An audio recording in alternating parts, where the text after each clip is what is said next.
It's Tuesday, August the 24th, King of the Mountain State Show. I'm Chase Hill. We're just a few days away from our upcoming event.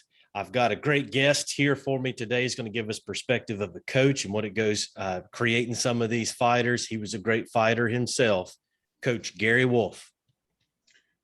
Thank you, Chase. I appreciate that. Uh, I don't know that I was a great fighter, but I learned enough to be able to coach. I think that's Well, we'll go through some of those accomplishments. We'll have to disagree on that one. So before we get started with the guys you've got and all that, Coach, tell me a little bit about early on where you were born, raised, that kind of stuff, what you do, all that stuff. okay. I was born here in Parkersburg, West Virginia. Actually, I think at the time when my mother was pregnant for me, my dad and mother lived in Baltimore, Maryland, and I have some family over there, and my dad worked there, but um, my mother wanted to come back to West Virginia where she was from. And so we made it back in time for me to actually be born here in Parkersburg. So I was born here, I was raised here, and I still live here. You'd ask about, my gym, everything that I've ever done in boxing, I've tried to make work because here in Parkersburg, you bring it back home. But actually a lot of my boxing experience and the time I spent was either in Huntington, West Virginia, which in the state of West Virginia, for those that don't know it, back in the 70s, 80s, and even 90s, Huntington was the location if you wanted to really get into boxing, especially amateur boxing.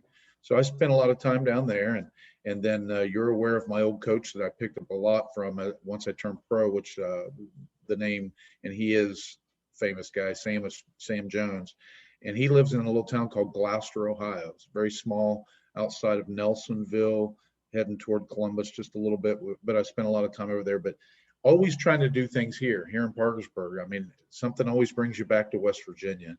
Yeah. And Even myself, I moved to Florida 5 years ago, and I spend as much time as I can in West Virginia. You mentioned Sam Jones.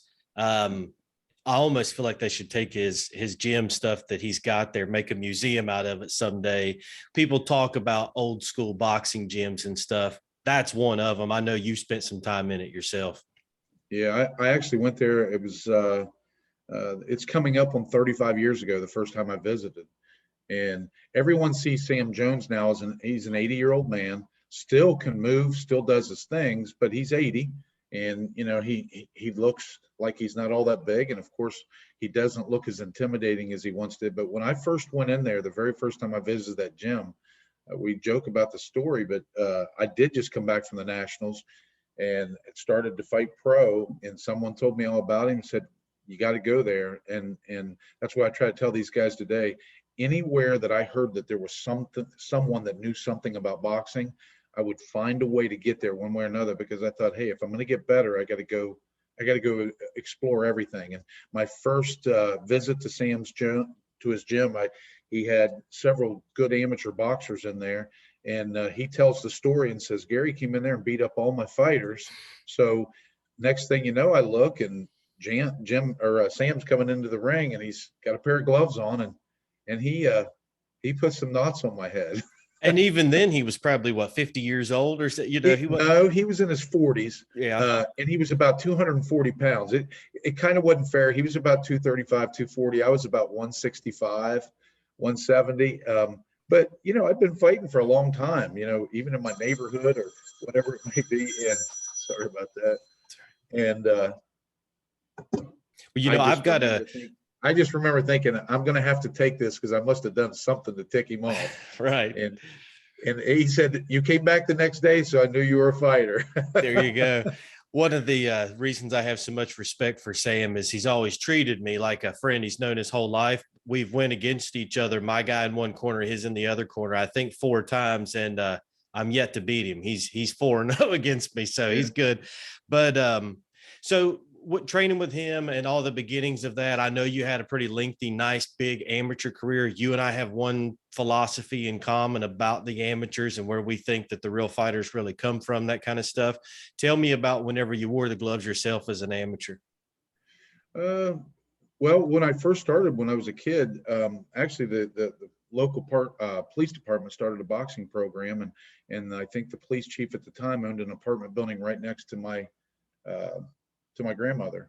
and we lived with my grandparents at the time, and he kept talking about boxing and some things, and there was a little like they called it a radiator shop. It was a radiator shop that was across from our house in a little parking lot. The fire station was across the street, and the firemen would sit and watch us kids box all the time. And we just get a pair of boxing gloves and we'd all beat each other up, and want to be the best in the neighborhood. But the coach kept talking to us about it, and he asked me to go ask my grandmother if I could go to the gym, and she said, "I don't care where you take him," and Mhm. the rest was history. The first time I went down, I don't know. It was just the coolest thing. I played football, pee wee football, junior high and high school football, but the sport of boxing, like they talk about with wrestling, it was just that one-on-one thing. And there was no politics. There was no one that could take anything from you if you were tough enough to get in that ring and with the one guy you had to beat. And so I loved it. I tell you, Chase, the thing that probably hooked me the most was um, I went to my first boxing match at about 13, and I saw some kids there with jackets on that were from Huntington that said Huntington, West Virginia Golden Gloves champion, and had the boxing gloves on the back of it. I didn't care what it was going to take. I wanted to get one of those jackets so I could wear them. And so I was just hooked. We traveled. There was a police detective that, bless his heart, he's passed away. He had cancer and died, several years back. But he'd even come to the schools and pick me up lunchtime sometimes so we could get out early. And he would find tournaments in Pennsylvania, around West Virginia, Ohio, wherever we needed to go, Kentucky, and he would drive me there, and we'd do everything we could to get a fight, just to get a match. And a lot of times I was getting overmatched, but I would pull them out and win. And I just loved the sport. I loved it. Well, and you took it all the way to the National Golden Gloves, correct? You had won the local, Yeah. the state, the region, or whatever it was. You tell me about that. Well, it was a good experience. The guy's name that I fought in that tournament that I ended up losing to was Darrell Harris. He was from Washington, D.C. I always describe, he kind of reminds you of like Thomas Hearns. He was real tall.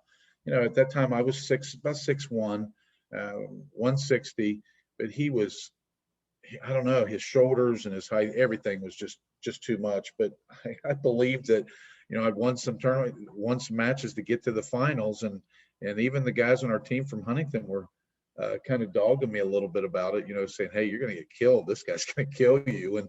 And we made it to the finals. It was a great experience. And the guy came in.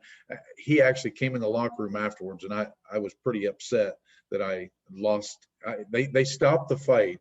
I watched him fight a Russian on TV like 2 or 3 weeks before that in an international bout. And he stopped the Russian in the first round. And all I knew was, he's not going to stop me. He's not going to stop me. And I was never stopped as a pro, but he hit me with an uppercut with about 10, 15 seconds left. And I'd never been dropped before. And I looked, and the referee's counting, and he's at 3. And I thought to myself, well, I didn't feel anything. I didn't hear 1 or 2. This is easy. And I got up and thought, now I'm ready to fight. And the bell rang, and he said, "That's it." And he just stopped it. And then the amateurs, they're just, I understand the point, but I was upset. I wanted to fight. I thought, hey, now I feel like I'm broken. I'm not afraid of it. I'm going to push a little more. But the round was competitive, but I just don't think. I realize as you move on, I wouldn't have beat him no matter what. But I made it to the finals, and it was a good experience. It gave me a lot of confidence when I turned pro. Well, it's quite the accomplishment. It goes along with what we're trying to do with this tournament of putting the guys who are the best against the best, at least in our state and the surrounding area, and try to really iron sharpens iron, see what we can make out of them. You mentioned not being stopped as a pro. There's also you were a state champion professionally. What was it, cruiserweight, that you won the West Virginia State Cruiserweight Championship? Yes, I fought for the West Virginia Light Heavyweight Championship, and I say I was never knocked down. I was not, but I fought a great fighter that I trained later on that I got a lot of respect for, Dave McNeamer, which was a real good pro fighter. And I had a lot more experience than he did. That kid is still probably, I say kid, he's younger than me, but he was the most talented guy I'd seen in West Virginia to pick some things up. And I didn't get stopped, but my coach, I'd lost a lot of blood, and Sam was concerned and stopped it in the 11th round, and I was pretty upset. But I fought for that title and didn't and wasn't successful, and then later on fought for the cruiserweight title and won that. So when your active boxing career kind of wrapped up, when and how did you decide that your love for the sport was going to continue by becoming a coach?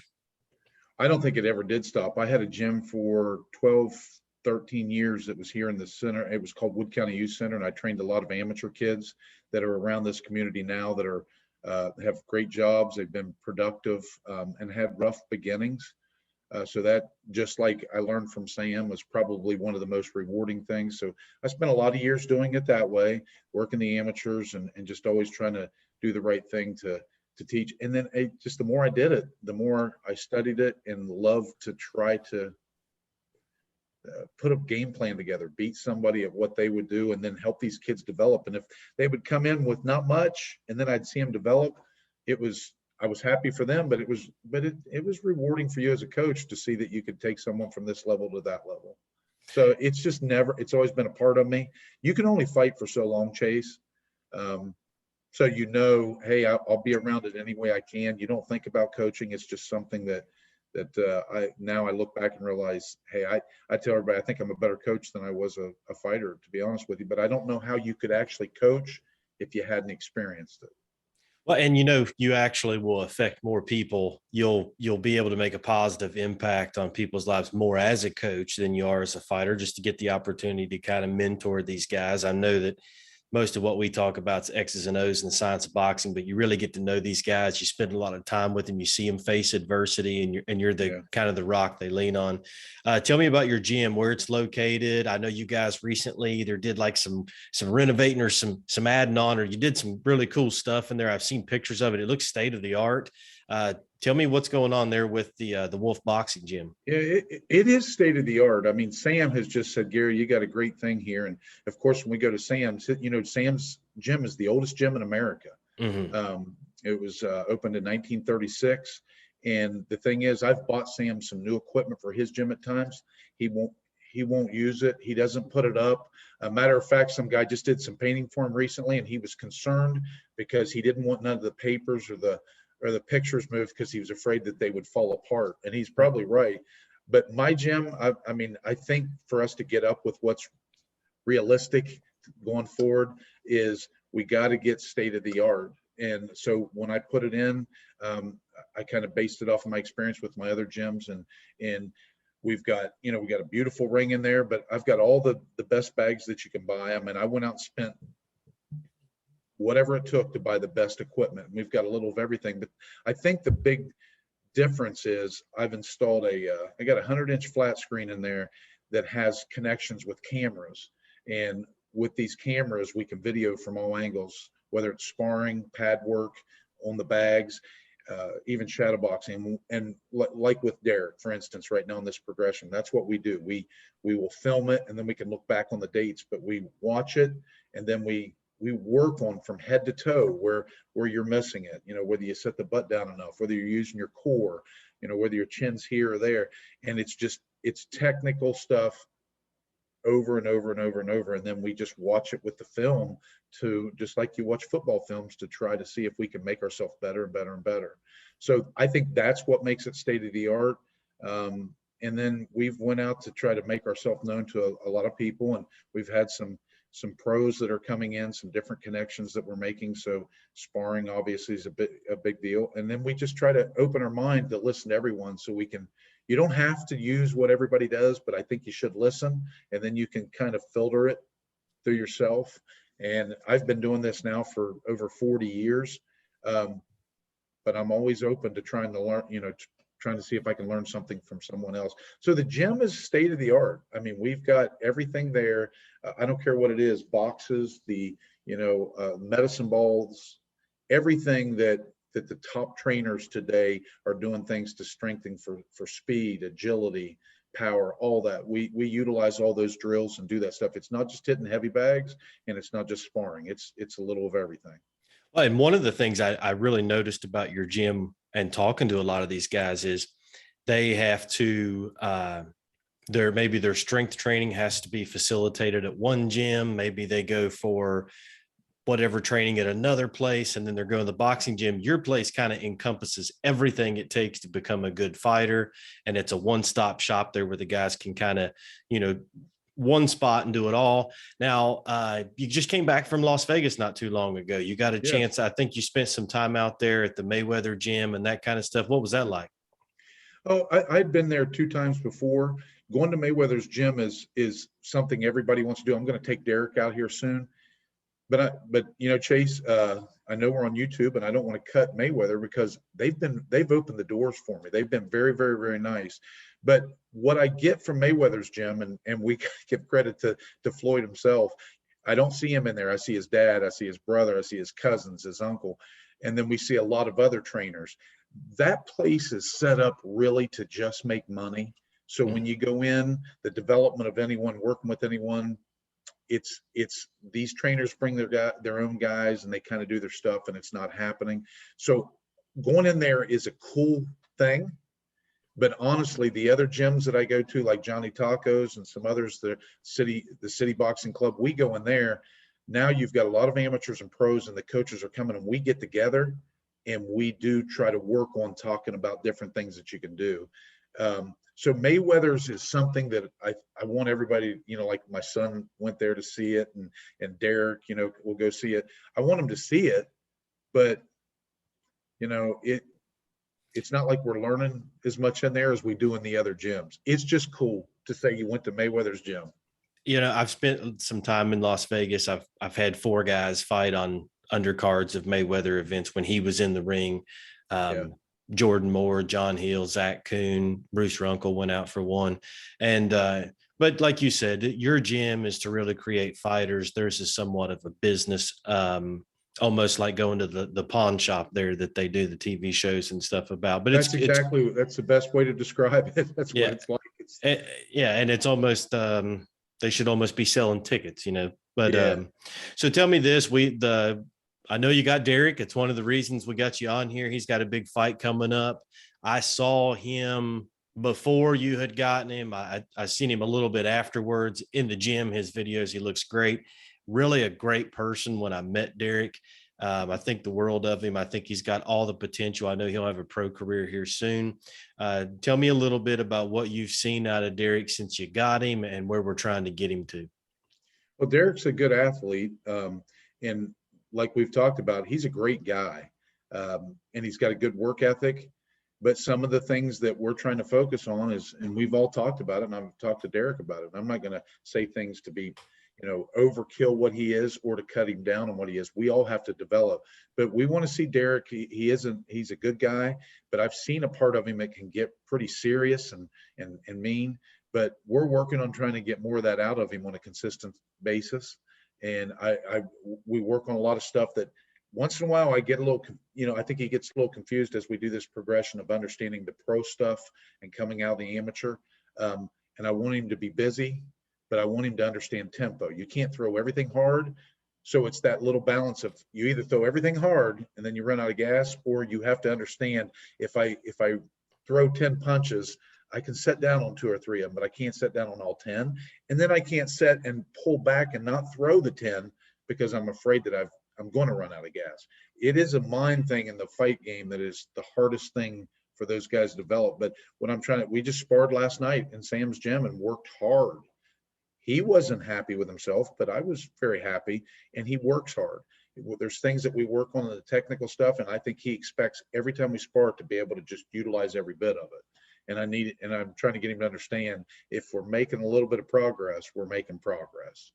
And so I thought the tournament was going to be good for him because even though you train 3-minute rounds, and I know you always have, but he had really only competed in 1-minute rounds to give him a chance to do a little bit more boxing. So I thought that was good for him. In part 1, he did get the win. He looked like a boxer.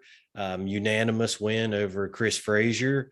But I still feel like probably the best version of Derek Gibson. Maybe only you have seen that up to this point. I don't know that necessarily the fans have seen Derek take everything and put it all together. And when he does that, I think the sky is the limit for him. Yeah, actually, if you remember, Chase, I was pretty disappointed at his last fight in your tournament. I expected more than that out of him because we worked hard, and Derek was frustrated with himself afterwards. Now, I'm not cutting it, Derek. I just don't think what you said is there was a whole lot more in him that for some reason didn't come out that night. And I don't know, the fight before that, the guy that's on your card that ended up knocking the guy out, and the ambulance had to take him, and we sat there for another 30, 35 minutes. I told him, I said, it's possible that bothered you, but you know what, Derek, it bothered the other guy too, and he fought. So you got to overcome those things because it's going to happen in this game. But we're working on the mental aspect of saying, hey, you got to get hungry, and when you step through those ropes, you got to understand that guy in front of you is your worst enemy. He's trying to take something away from you. So I'm trying to still get him to get a little more aggressive. And he can. When he does, it's serious. We do some sparring. Some guys he'll hurt some guys with body shots, or they'll say, hey, can you back off a little bit? And with Derek, when we do that, he acts like he's really concerned because he doesn't want to hurt someone. But I've told him, hey, when it comes fight time, that's up to the referee to take care of that guy. It's not my job. It's not your job. It's not anyone else's. You go out and tear this guy up in front of you, and he either takes it and fights back, or the referee is going to stop it. That's what I'm trying to do. I'm just trying to get him to understand the seriousness of performing when he gets in there. And I think you're right, Chase. I was a little disappointed in that last one, but the fight he had before that, which a lot of people didn't see, he fought a guy that had a good amateur experience, and Derek went out, exploded. I threw a bunch of punches, and every one of them landed in the first round. He got 2 8 counts, I think, and then the second round he stopped the guy in about 10 seconds. I said to him last night, I want to see an encore of that fight. What you did that day is what I didn't see you do at Chase's last show. This one, you got to do it. And he promises me he's going to do it. So we'll see how he progresses. Well, we've seen the raw power, big right hand of Derek that dropped Gary Rowland, a big strong guy, and ended up making him a semi-pro champ, one punch. And then now we've seen the Derek that was a different class and a whole different level of boxer than Frazier was. So when he puts those two things together, and like you said, learns when to use that power and when to manage himself in the ring, the sky is the limit. That's the only way to put it. And like we've talked about, he's a great guy. He's easy to cheer for. He's easy to root for. This time, Saturday, we're 4 days away from it. He's got Andrew Tidd, who is a Parkersburg guy, semi-pro champ. I imagine you're probably somewhat familiar with him. What do we see in that matchup this Saturday in Huntington? Well, I did see Andrew one time. I don't know Andrew, but I did see him at the Tough Man this year, and I hadn't been to the Tough Man for a long, long time. And I know Jerry well, and Jerry, invited me along with my son, and we really had a great time. But I saw Andrew fight, and what I saw with Andrew is, he's a guy that's very game. He's a tough guy. And I think he also seems like a good person. And so what I anticipate, I just expect Derek to go out. We do a lot of leg work, a lot of core work, a lot of different drills that are speed drills, and he's running a lot of sprints. I expect him to explode with that stuff and do his job. And if Andrew is good enough shape and tough enough to handle it and digs down like I've seen him do, then it can be very interesting. And if Derek loafs like I thought he did in the last one, I think that the worst part about it is we're not going to entertain the crowd, and that's our job, to entertain the crowd. And I know. So yeah, and I know Derek definitely left part one knowing he won, but knowing that you knew he had more in there, and you explained it to him in a there was no gray area about it. I've seen almost just the little videos and stuff I've seen of him training. I see a different animal in him. So much props to that. He's a heavyweight, and I see him jumping on boxes, doing plyometric stuff like that. A lot of the stuff that a heavyweight guy doesn't really like to do. So I'm sure he's a good kid. I'm sure he's coachable. I'm sure he's going to take your game plan, put it to work. Andrew's a very tough guy. Also a good puncher. So again, there's 8 guys left to be the best in the state. We're going to have great matchups. This is one of them. Tickets are available online at kingofwv.ticketleap.com. We're going to be live stream pay-per-viewing it for the fans that can't make it to the arena. That's going to be at combatsportsnow.com. We've got our Elite 8 left in the heavyweight. We're introducing the Elite 8 of my light heavyweight. A couple bonus bouts are going to be thrown on there today, tomorrow, the next day. But super exciting card. The facility that you've got up there is awesome. I think it's such a recipe for success to take the Sam Jones old school boxing, the way that you came up and the way that you know it, mix it with today's technology and state of the art gym. It's a great place. Anybody that gets the opportunity to check that out, that's a really great facility you've got. Anything else you want to add before we go and wrap this thing up? Well, I just want to say one thing. I mean, I want to thank some people that work with me. I've got a business partner, Tony Mosh, that's made this possible. Rochelle, which helps me with tons of stuff. The nutrition, she works with Derek on a lot of the stuff in the diet. She prepares a lot of things, helps me in the gym, films a lot, does a ton of things to help my boys. Both of those guys. And then another guy, Rodney Ortiz, which has always helped me with it. I want to put it out to him. But Chase, I want to say this to you. I was excited when we connected and then saw that you were out here doing this. What we need to do, and you and I have talked about it, is what you're doing out here is the biggest thing. No matter what I do to prepare fighters in the gym, or that Mike Shepard or any of the other guys around the state do, and there's a lot of good coaches that put their heart and soul and a lot of time into it. As much as we train them, if it's not someone like you or the others, like Mike and Jerry Thomas and everyone that's out there doing it, if we don't put these shows on and give these guys a place to showcase their fight for the fans to come see it, it's not worth anything. So you and I and everyone else is doing everything we can to put boxing in a different place in West Virginia than it's ever been before. And I appreciate you guys as coaches, because this is one reason why I wanted to do the little talk show. And the reason that is to let the fans know how many people, how much time, how much money, everything goes into this to create these events, to create the gyms, to create the fighters.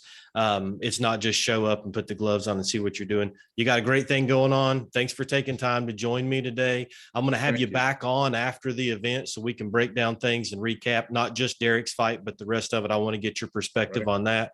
So thanks, Coach, for taking time, and I'll see you here in about 4 days. Thank you.